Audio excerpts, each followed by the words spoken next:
Você pode ler comigo Romanos capítulo 1, versículo 16 até o 18? Pois não me envergonhe do evangelho, porque é o poder de Deus para a salvação de todo aquele que crê, primeiro do judeu e também do grego. Visto que a justiça de Deus se revela no evangelho de fé em fé, como está escrito, o justo viverá por fé. Verso 18. A ira de Deus se revela do céu contra toda impiedade e perversão dos homens que detêm a verdade pela injustiça. Pastor, o que tem a ver com casamento? Você está falando da ira de Deus, homem. Eu vou começar um pouco diferente essa campanha da família. É óbvio, vou falar de todas as coisas práticas também para você aplicar dia a dia, no seu relacionamento, no seu casamento, com os seus filhos. Mas eu quero começar essa campanha diferente. Eu quero sim falar sobre perdão, sobre amor, sobre ciúme, sobre filhos.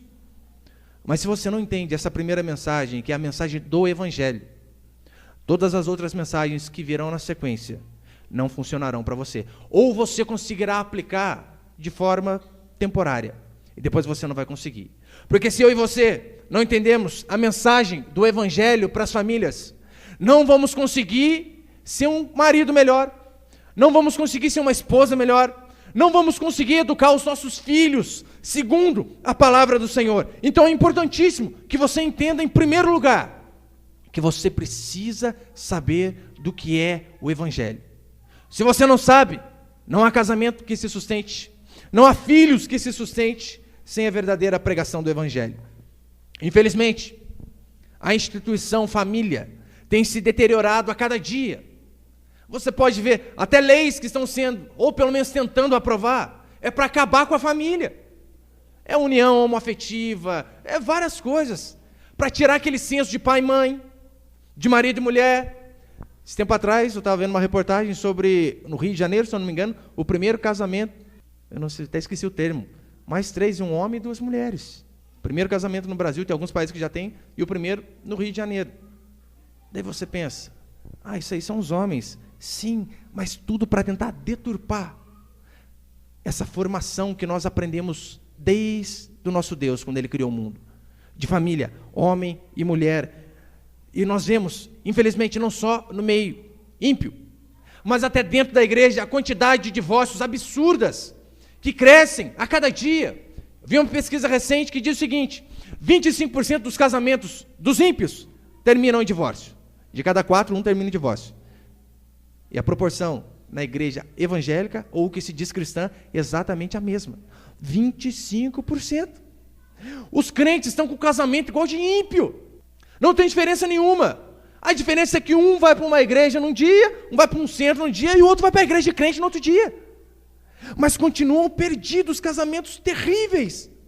A cama não é mais um leito sagrado, onde o casal repousa, onde o casal tem os seus momentos de intimidade, mas a cama passou a ser um ringue de luta livre, é briga o dia inteiro. A ponto de casais, dentro da mesma casa, dormirem em quartos separados. E você pensa, é normal. Não, não é. Não é normal. Nós temos que aprender o que a Bíblia ensina sobre relacionamento. E sabe por quê? A igreja cristã tem seguido os mesmos caminhos dos ímpios? É porque o remédio que tem sido dado para os crentes é o mesmo remédio que tem sido dado para os ímpios. Como assim, pastor? Hoje, infelizmente, nós vemos os líderes religiosos, pastores, não só pastores, todo líder religioso, ele está mais preocupado em ser um terapeuta familiar, palestrante de autoajuda, e não um mensageiro do evangelho. E, consequentemente, as famílias acabam se deteriorando, acabam terminando. Se a mensagem que é pregada dentro das igrejas é de autoajuda, que é a mesma pregada pelo mundo, óbvio, a consequência vai ser a mesma, e o resultado também vai ser o mesmo. O que você precisa, meu irmão, o que você precisa, minha irmã, não são de 7 regras para mudar o seu casamento, não são de 5 princípios de como estabelecer uma doutrina para o seu filho, mas o que você precisa é, acima dessas coisas, é conhecer a Jesus, é se aproximar de Deus, é conhecer a Deus, para que daí então a sua vida possa ser mudada. Você precisa crescer no conhecimento de Deus. Se você não conhece o Criador, não há a mínima possibilidade de você se dar bem com a criatura. Porque a criatura que às vezes está do outro lado da cama, se você não conhece quem o fez, Você não vai saber como que ela funciona. Se você não conhece quem fez aquela criancinha, aquela menininha, aquele menininho, você não vai saber como que ele funciona. Então, o que nós precisamos é conhecer a Deus. Sim, eu vou falar sobre perdão. Eu vou falar sobre comunicação, que precisa ter diálogo, conversa, mas essas coisas ímpios também falam. O Espiritismo também fala.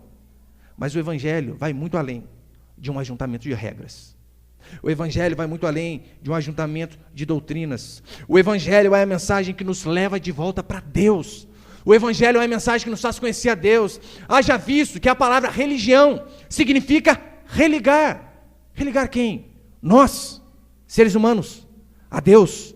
Porque o pecado nos fez distanciados do Senhor. E nós precisamos estar religados ao nosso Criador. O seu maior problema, talvez você pense, o meu cônjuge é uma pessoa difícil. Ou aquele marido das trevas. Não. Seu problema não é com o seu cônjuge. O seu maior problema é com Deus. E se você não conhecer a Deus, se você não se acertar com Deus, não tem a possibilidade de você se dar bem com qualquer pessoa que seja. E o Evangelho vem apresentar para mim e para você a Jesus Cristo, não como um exemplo que nós devemos seguir, ainda que nós fazemos isso. Mas o Evangelho, em primeiro lugar, não apresenta Jesus como um exemplo que nós devemos seguir, e sim como um Deus para mudar a minha e a sua vida. Se você não entende que Cristo, em primeiro lugar, veio para mudar a minha e a sua vida antes de nos dar ensino, Ele veio nos dar a sua vida. Os evangelhos, a maioria deles, gastam a maior parte falando a respeito da última semana da vida de Jesus. Em 30 anos que ele teve, antes de começar o seu ministério, você encontra apenas um relato em Lucas de quando ele tinha 12 anos. Não ouve falar. Depois, com 30 anos, você começa a ouvir a respeito de Jesus. E a maior parte dos evangelhos diz respeito à sua última semana. Porque o seu maior objetivo não foi dar ensino, ainda que ele deu o melhor dos ensinos. Sermão do Monte é algo fabuloso. A Bíblia é algo magnífico.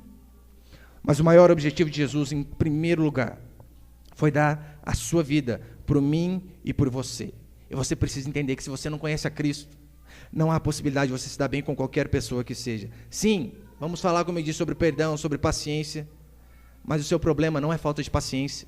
Não é o mau gênio das pessoas. Não é o seu mau gênio, talvez.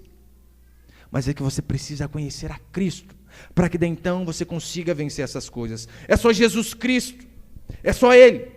Se nós conhecemos verdadeiramente, que conseguiremos cumprir os seus mandamentos e ser um cônjuge melhor, ser um marido melhor a cada dia, uma esposa melhor a cada dia. Você só conseguirá vencer as suas dificuldades se você conhecer a Deus. Do contrário, não vai conseguir vencer. O Evangelho não é uma mensagem de introdução ao cristianismo, como muitos dizem. Olha, o Evangelho é uma mensagem de introdução. Não. O Evangelho é a própria mensagem do cristianismo. Portanto, se você não conhece a Deus, você vai ter problemas com todo ser humano da face dessa terra. Você precisa, em primeiro lugar, conhecer a Deus. E eu não vim dizer para você, olha, o que você precisa é de alguns métodos. Olha o exemplo de Jesus e faça igual. Eu vim falar para você, você precisa olhar para a cruz. Para aquele evento há 2000 anos atrás. Aquilo que aquele filho de carpinteiro fez. O seu sangue derramado naquela cruz. É apenas esse sangue que tem o poder de transformar a minha e a sua vida, o meu e o seu casamento, inclusive a educação dos seus filhos. Você precisa conhecer a Deus. O que a mensagem do Evangelho diz então? A mensagem do Evangelho responde o porquê Cristo morreu. Primeiro princípio dessa história. Do que é a mensagem do Evangelho? A mensagem do Evangelho é a ira de Deus contra a maldade humana. Você pode falar para a pessoa do seu lado? A mensagem do Evangelho é a ira de Deus contra a maldade humana. É o que diz Romanos 1,18. A ira de Deus se revela do céu contra toda a impiedade e perversão dos homens que detêm a verdade pela injustiça. Verso 19. Porquanto o que de Deus se pode conhecer é manifesto entre eles, porque Deus lhe manifestou. Porque os atributos invisíveis de Deus, assim o seu eterno poder, como também a sua própria divindade, claramente se reconhecem desde o princípio do mundo, sendo percebido por meio das coisas que foram criadas. Tais homens são, por isso, indesculpáveis. É interessante esse termo, né? Que o homem sufoca Deus. O homem sabe que Deus existe, sabe que ele precisa de Deus, ele olha para a natureza, ele olha para a humanidade e ele sabe, isso aqui não pode ter surgido um Big Bang. Eu não posso acreditar que essa inteligência toda veio do macaco, do chimpanzé, que se eu pegar a árvore genealógica da minha família, vai ter o King Kong e a Tia Chita. Basta ele olhar para a natureza, que ele vai ver que essas coisas são incompatíveis com o ser racional. Como que algo vai surgir de uma explosão? Só que mesmo assim a Bíblia diz que os homens detêm a verdade em justiça. É mais ou menos o seguinte, ele diz que o homem sufoca a verdade.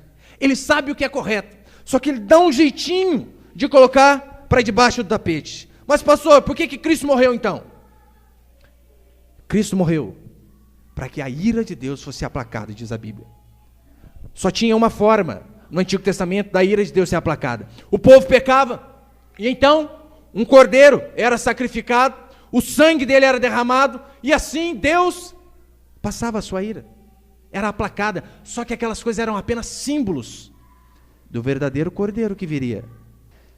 É apenas um símbolo do que aconteceria lá na frente. Lembra quando João Batista, após ele batizar Jesus, Jesus sai e o que ele diz? Eis o Cordeiro de Deus que tirou o pecado do mundo.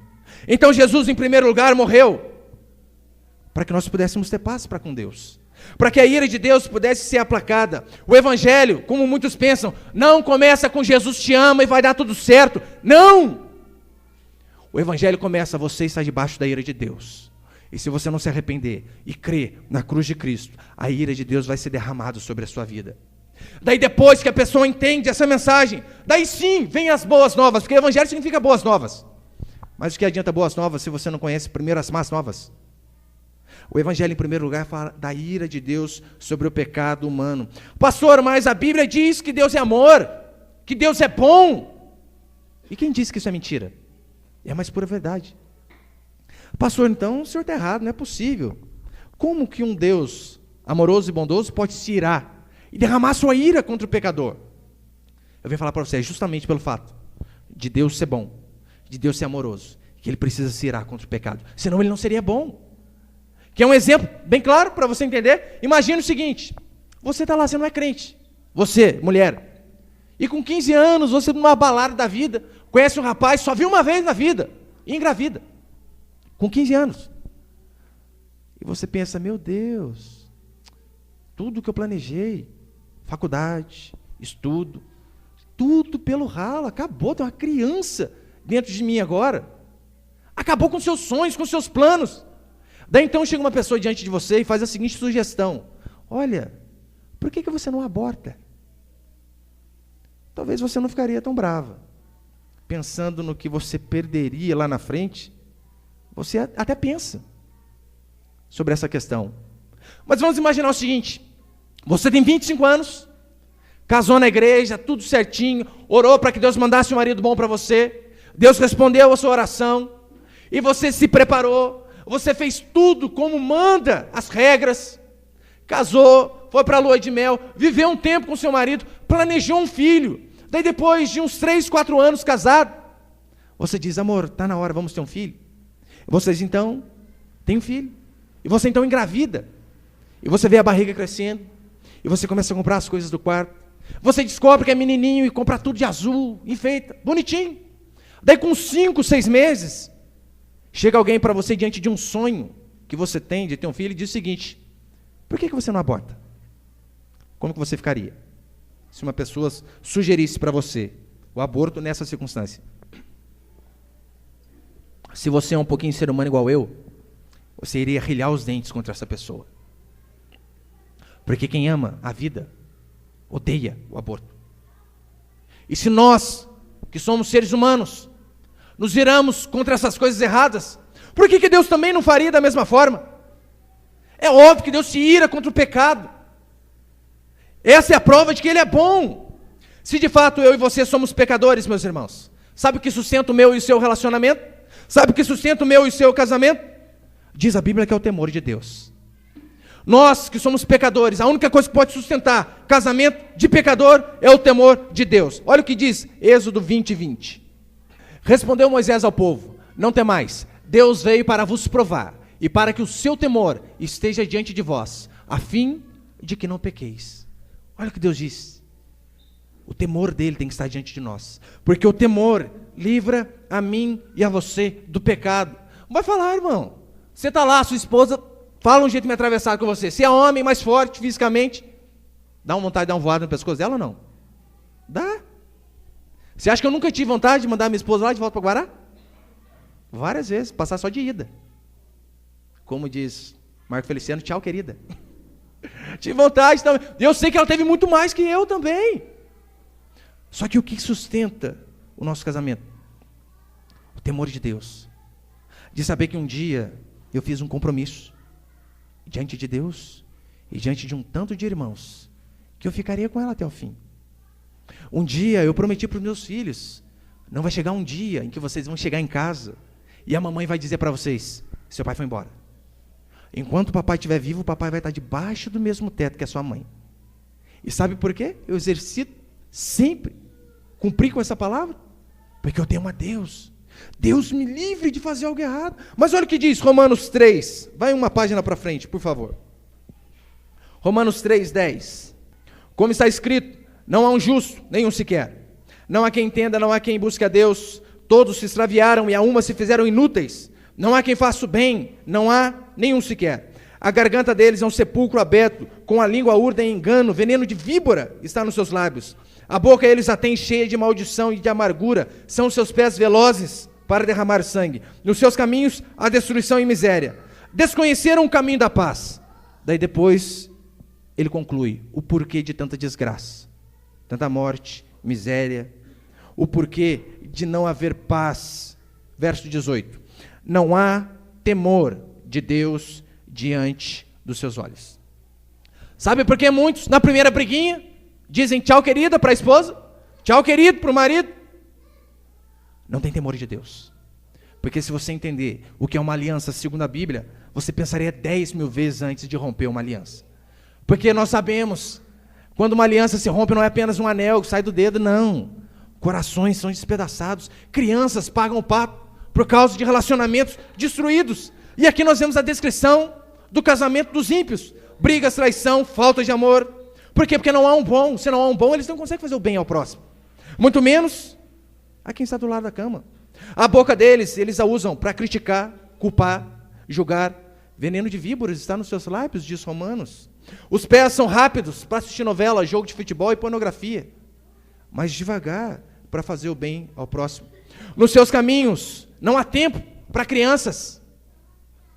Só que quem não dá tempo para as crianças hoje, vai gastar dinheiro com advogado amanhã. Então é melhor eu e você seguirmos o padrão da palavra do Senhor. E todas essas coisas acontecem por falta de temor a Deus. Se as pessoas soubessem que é Deus e tivessem verdadeiramente temor, não fariam essas loucuras. Sabe o que me livra do adultério? Temor. Olha o que diz Malaquias 2, 13 e 14. Ainda fazeis isto, cobris o altar do Senhor de lágrimas e de choro e de gemidos. Falando de quem ora. De sorte que ele, Deus, já não olha para a oferta, nem aceita com prazer da vossa mão. E perguntais, por quê? E ele responde, porque o Senhor foi testemunha da aliança entre ti e a mulher da tua mocidade, com a qual tu foste desleal, sendo ela a tua companheira e a mulher da tua aliança. Daí está lá o marido, mas Deus não me ouve. Aí eu busco e nada. Minha vida parece que não vai para frente. Dá uma analisada nisso daqui. Tem sido leal à mulher que Deus te deu? E é óbvio, a mulher também se aplica da mesma forma. E o que nos livra do adultério é o temor. É o temor a Deus. Sabe o que me livra do divórcio? Falta de vontade. Não é falta de vontade. Como eu vi um pastor dizer uma vez, pastor, perguntaram para ele, o senhor já teve vontade de divorciar? Ele divorcia nunca. Homicídio várias vezes. Quem é casado sabe que às vezes o negócio é estreito. Mas o que me faz ter compromisso é o temor que eu tenho a Deus. Eu disse um dia, até que a morte o separe. Não é até que a idade o separe. Não é até que a barriguinha o separe. Não é até que os cabelos brancos o separe. Mas até que a morte. E é tão séria essa questão de aliança que diz a Bíblia que uma vez o povo de Deus fez uma aliança que não era para ser feita. Deus disse, olha, não façam aliança com os gibeonitas. O povo não consultou a Deus para saber qual era a vontade de Deus e fez aliança com esse povo. Anos depois, anos e anos, Diz a Bíblia que Saul, que tinha fome na terra, fome para todo lado, e Davi foi buscar Deus. Senhor, mas por quê? Olha o que Deus disse. Saul matou gibeonitas. Algo lá atrás, 1000 anos. Mas porque quebraram a aliança, o que veio, fome, desgraça e morte. Crianças sofrem, meus irmãos. Quando casais se separam, 95% das crianças que dão trabalho na escola são filhos de pais divorciados. 95%. Então preste bem atenção. Algumas semanas atrás eu conversava com uma mulher, e eu falando para ela, olha, você tem que voltar para o seu marido. Você é crente, como você é crente? E está dizendo que você quer arrumar outro? Ele adulterou? Não, pastor, mas não dá, mas acabou o amor. Eu falei, acabou coisa nenhuma, é mentira. O amor surge do compromisso. Tem o compromisso, e o amor vai surgir. Olha o que ela disse para mim, pastor, mas e a minha felicidade? Está onde? E eu vendo a menininha dela deitada no sofá, e a felicidade de sua filha, está onde? E a sua filha ser criada por um homem que não é pai dela, está onde? Só está pensando em você, está sendo egoísta. Então devemos pensar assim, na aliança que fizemos. Como uma vez um homem disse o seguinte, olha, antes de ir para a guerra, ore uma vez. Antes de ir para o mar, ore 2. Antes de ir para o altar, ore 3. Abre bem o olho, ora bastante, depois esquece.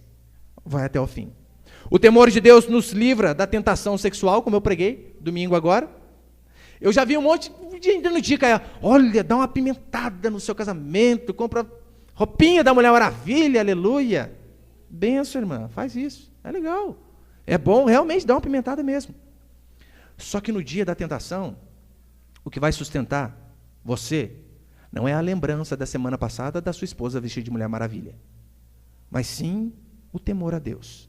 E se eu e você entendemos o quão grande é a ira de Deus, teremos quão grande temor, e dificilmente nos desviaremos do que é errado. Mas segundo princípio, a mensagem do Evangelho é o pecado humano. Você pode falar para a pessoa do seu lado, a mensagem do Evangelho é o pecado humano. Por que Cristo morreu? Cristo morreu porque o homem é mau, e alguém precisava pagar a sua conta. Pastor, mas cometer erros, todo mundo comete, verdade. E é por causa, às vezes, dessa desculpinha que você já deu, que todo mundo erra, que alguém precisou pagar o preço no seu lugar há 2000 anos atrás. Por causa dessa olhadinha que às vezes você dá, ninguém está vendo, dá uma olhadinha ali. Por causa de uma mentirinha, alguém teve que pagar o preço no meu e no seu lugar. Em Romanos 3,10 diz que não há um justo. Jeremias 17 diz que enganoso é o coração do homem, mais do que todas as coisas, desesperadamente corrupto. E o Evangelho veio justamente mostrar o quão podre é o meu e o seu coração. Eu coloquei 1 Timóteo ali ou não? 1 Timóteo 1,15 diz assim, Paulo dizendo, fiel é a palavra e digna de toda aceitação, que Cristo Jesus veio ao mundo para salvar os pecadores, dos quais eu sou o principal. Paulo não disse isso no começo da sua caminhada cristã. Paulo, no final da sua jornada, ele olha para dentro de si e diz que Cristo Jesus veio ao mundo salvar os pecadores, dos quais ele, arrebatado ao terceiro céu, o maior missionário que esse mundo já viu, ele, que escreveu 2/3 do Novo Testamento, se dizia o pior dos pecadores. Se Paulo achava isso dele, irmãos, e eu e você? Precisamos reavaliar nossos conceitos do que é pecado, do que é um coração. Pastor, mas eu ainda tenho dúvida, eu não acho que eu sou tão mau assim, como o senhor diz. É mesmo. Se eu pudesse colocar o que você pensou na última semana nesse multimídia aqui para todo mundo ver, você continuaria aí? Tranquilo? Eu garanto, nem o seu cônjuge conseguiria olhar para você mais, se soubesse o que passa dentro da sua cabeça. E não é só da sua não, irmão. É de todos nós. Da minha, de todos que estamos aqui, porque a Bíblia diz que não há um bom, nenhum sequer. Que é uma dúvida de que o homem é mau? Quantos aqui tem filho pequeno? Levanta a mão. Alguns. Deixa o menininho fazer o que ele quer. Deixa a menininha viver do jeito que ela quer. Não imponha limites. E você vai ver um Hitler sendo criado dentro da sua casa. Pastor, eu acho que o senhor está exagerando. É mesmo. Deixa uma criança fazer o que ela quer para você ver. Deixa uma criança sem ter limites. O que ela vai fazer é apenas aflorar a maldade que está em todo ser humano. Quem tem criança sabe que é assim. Tem lá um monte de brinquedo. Ele não está nem aí para nenhum, mas tem um carrinho velho, que vem um menininho, vai lá e pega o carrinho velho. Qual brinquedo que a criança vai querer pegar depois? É o carrinho velho. Quantos aqui o filho já levantou a mão para bater em você? A maioria. Levantou. Lá em casa, quando meus filhos eram pequenos, eles já fizeram isso, uma vez só. Você pergunta, eu não bato na minha esposa, muito menos ela em mim. Com quem que eles aprenderam? Com Adão, com a natureza de Adão. Então esse é o ser humano. O ser humano é mau por si mesmo. Olha as leis que têm tentado ser aprovadas em nosso país o tempo todo. Lei do aborto. Dizem as mulheres, as feministas, que é o seguinte: toda mulher tem direito sobre o seu próprio corpo. Ah, é verdade? Se 50% dos fetos que são abortados são mulheres, essas mulheres não tiveram direito nenhum sobre o seu corpo. Cadê os direitos, então? Vamos mais fundo? Se nós legalizamos que uma mãe tem o direito de matar o seu filho, como que nós vamos falar para um amigo não matar o seu semelhante? Sendo que nós deixamos uma mãe matar o seu próprio filho. Esse é o ser humano. Sabe por que o seu casamento às vezes é ruim, meu irmão?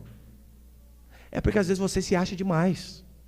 Você se acha às vezes o rei da cocada preta ou a rainha da sucata. Da sucata não, né? Da rainha de algum lugar.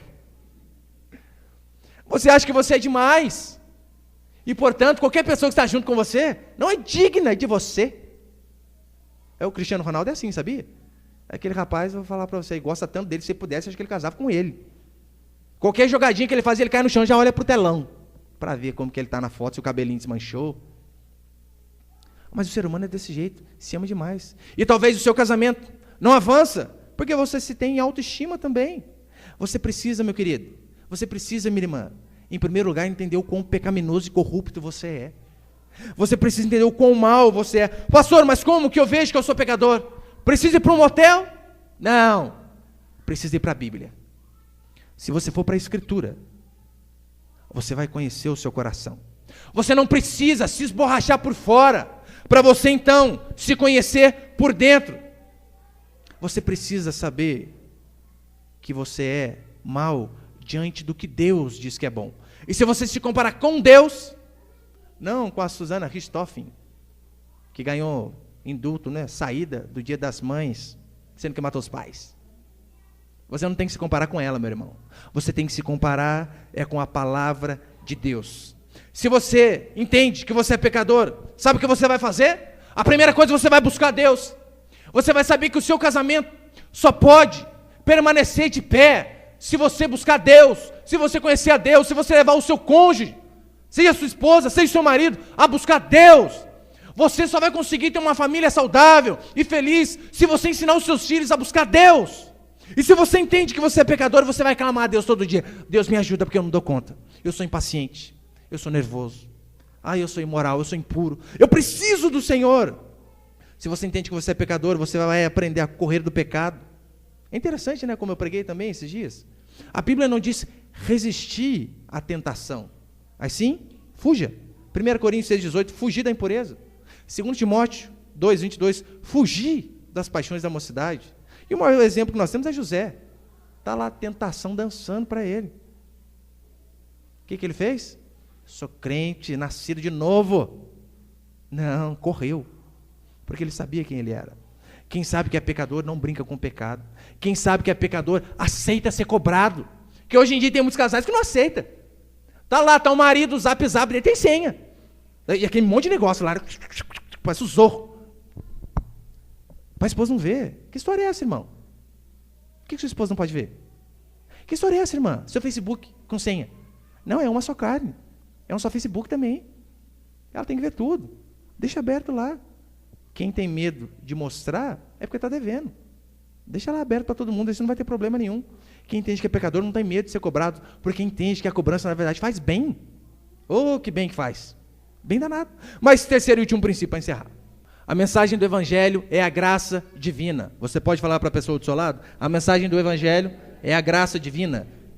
Primeiro, temos que reconhecer que somos maus. Para que daí então, possamos falar sobre a graça. Lembra a mensagem de Jesus e dos apóstolos? Arrependei-vos, porque está próximo o reino dos céus. Não podemos ficar apenas num lado, num extremo. Arrependimento, arrependimento, arrependimento. E muito menos no outro. Reino dos céus, reino dos céus, reino dos céus. Mas precisamos seguir o exemplo bíblico. Arrependei-vos, porque está próximo o reino do céu. Cristo Jesus veio a esse mundo morrer para salvar a minha e a sua vida. Por qual motivo? Porque eu e você, ainda que tentássemos de todas as formas possíveis, ainda que juntássemos todas as nossas bondades, jamais seríamos capazes de pagar o preço da salvação. Olha o que diz Romanos 3:20. Visto que ninguém será justificado diante dele por obras da lei, em razão de que pela lei vem o pleno conhecimento do pecado. Ninguém será justificado diante dele, de Deus, pelas obras da lei, por aquilo que você faz. Nenhum de nós seremos justificados por conta das coisas que fazemos. O que nós vemos é que muitas religiões salvam pessoas boas. Pergunte a um católico, a um arminiano, a um adventista. Pergunte para ele, olha, se você morresse hoje, você ia para onde? Posso adiantar a resposta deles para você? Nossa, é uma pergunta meio difícil, hein? Nossa, eu preciso dar uma melhoradinha aqui, preciso dar uma melhoradinha ali. O que ele está dizendo, na verdade, é o seguinte: se eu conseguir ser um pouquinho melhor, daí sim, eu vou estar no padrão para ser salvo, porque ele acha que ele é salvo por causa daquilo que ele faz. Não entendeu o evangelho. E essas religiões que salvam as pessoas boas, é óbvio que não salva ninguém, porque Romanos diz que não há um bom, então não tem como salvar. Agora o cristianismo é diferente. O cristianismo verdadeiro, vale enfatizar, é a única religião que salva pecadores. E é por esse motivo que é a única religião que salva. Porque todas as outras, islamismo, todos, espiritismo, salvam pessoas boas.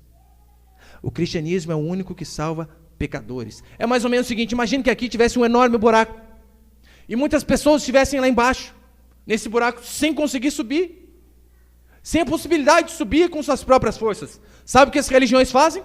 Elas jogam cordas, lançam cordas, e cordas boas, bons mandamentos.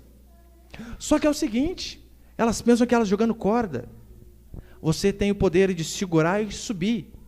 A única coisa que as religiões não entendem é que todos nós que estamos lá dentro desse buraco, temos as pernas e os braços quebrados, como diz a palavra.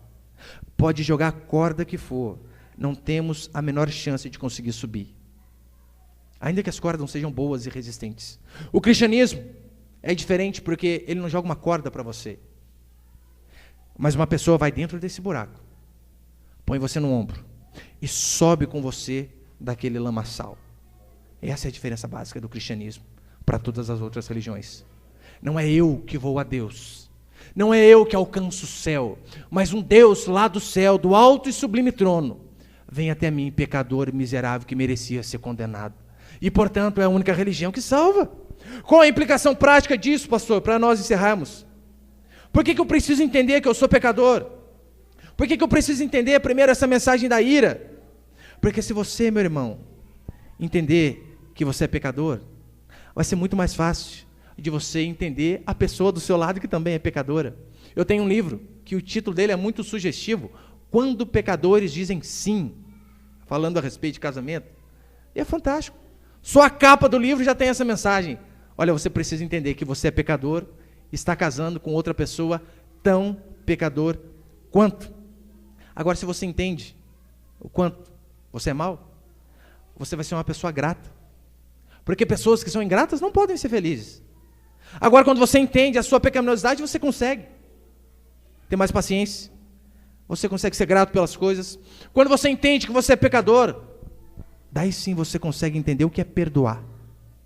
Do contrário, você não consegue. Só consegue perdoar aquele que sabe que foi perdoado. Só perdoa, e de fato, e de coração, o erro do cônjuge, o erro da pessoa, do filho, seja de quem for, aquele que entende que primeiro foi perdoado. Para encerrar, em Mateus 18, conta a parábola do credor incompassivo. Diz que um homem tinha uma dívida com o seu patrão. Ele tinha uma dívida de 2 bilhões para com o seu patrão. Muita coisa, muito dinheiro, hein? Bill Gates, acho que fica meio perdido por aí. Esse homem tinha uma dívida de 2 bilhões, então ele clamou pelo seu patrão, e esse patrão perdoou. E depois ele encontrou um conservo seu que devia R$2.500, e não quis perdoar aquela dívida pífia, comparado com o tamanho da dívida que ele tinha para com o seu senhor. Consequentemente, o senhor chama ele de volta, e condena ele. Porque o seu Senhor perdoou uma dívida astronômica, gigantesca, que se ele fosse trabalhar, um trabalhador médio, gastaria 164 mil anos de trabalho para pagar o que ele devia. E ele foi perdoado. E depois encontrou um funcionário dele, que devia R$ 2.500. E não quis perdoar. Mas você sabe que, na verdade, isso aqui é apenas uma ilustração de mim e de você? Sabia qual a dívida do seu cônjuge? Você sabe qual é? Das pessoas que erram com você? É mais ou menos R$ 2.500. É uma dívida que, às vezes, você tem que fazer uma forcinha para perdoar. Sabe qual é a sua dívida para com Deus, meu irmão? Sabe qual é a sua dívida para com Deus, minha irmã? Mais de 2 bilhões. Você nunca vai conseguir pagar essa dívida. E Deus, sabendo que você não consegue pagar essa dívida, Ele te perdoa. E Ele diz, assim como eu te perdoei, perdoa também essa pessoa que está do seu lado. Como eu disse, eu decidi falar primeiro essa mensagem do Evangelho na nossa campanha da família. A mensagem do pecado, do Evangelho, da necessidade do poder do Espírito Santo de Jesus Cristo na minha e na sua vida. Porque se você não entender o quão você é pecador, o quanto você precisa do poder de Deus sobre a sua vida, tudo que eu vou pregar depois não vai ter efeito. Ou no máximo vai ter um efeito temporário, como um paliativo, uma cura superficial, mas que depois vai voltar à enfermidade. Então, para eu e você sermos melhores homens, mulheres, filhos, sermos uma melhor família, a primeira coisa que nós precisamos entender é que nós somos pecadores e que nós carecemos da graça de Deus. Precisamos dia a dia do poder do Espírito Santo para suportar a pessoa que está do nosso lado, para ter paciência para com os nossos filhos e para amar aquela pessoa que Cristo amou, a ponto de morrer por ela, que é essa pessoa que está do seu lado. Amém? Você pode ficar de pé, por favor?